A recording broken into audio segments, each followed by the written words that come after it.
Hello and welcome into the Ramcraft post-game show. He's Nick Marek, I'm Walt Ruff. Nick, big 4-1 win for the Brahmas tonight. Take us through it. Yeah, it was a big win for the Brahmas, going 6-0 against the Bulls this season. Still 6 more games to play, so we'll see how the second half of that series will go. I thought it was just a big team win from top down. You look at all the lines, there was no real line that stood out in particular. Everybody kind of rose to the occasion when there were chances.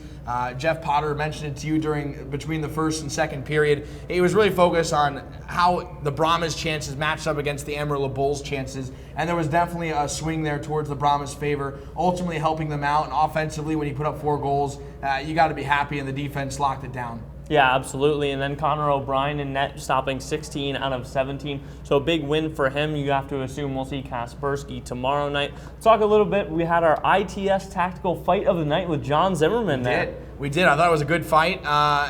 From my standpoint, to see a defenseman drop the gloves in that situation when it is at the point a close game, it's a big move. And to have Zimmerman get a couple of nice punches in there, big change of pace, I thought that really brought the crowd back into it. And you look at the stat sheet, there were 3 goals then right after that in the first half of the second period. That's a huge momentum swing to the Brahmas' favor. And when you could do that on a home ice in front of a physical Amarillo Bull team at times, and a team that's slowly starting to figure it out. It's not the same Bulls team that the Brahmas saw from, say, 3 weeks ago than they did here tonight and this weekend. That's a big change. I thought the fight, big tip of the cap to Zimmerman, ended up, in my opinion, with a big W, and it got the best of the Amarillo Bulls defender.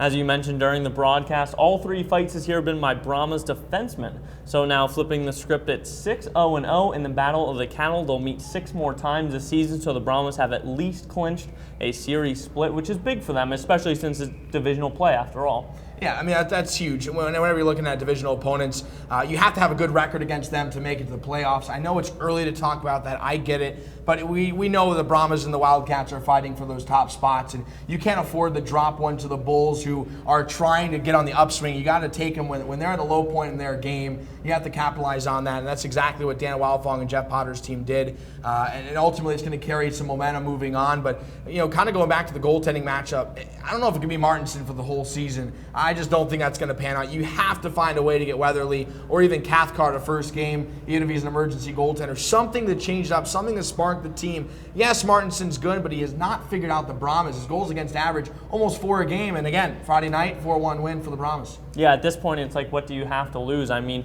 I mentioned during the broadcast, he now leads the NAHL with over 100 more minutes than the next Tyler Johnson from Topeka. And when you give up that many against a team you just haven't solved, I think almost tomorrow is a good spot for Weatherly. I mean, why not? You're already going for at most a split in the series. I mean, it would be a huge momentum for Amarillo moving forward, but I don't like their odds tomorrow night. Here's why I'd agree with that too. I mentioned in the broadcast, but 5 of the next 6 games for the Bulls this month, either Lone Star or Wichita Falls. That's the top 2 teams in the South.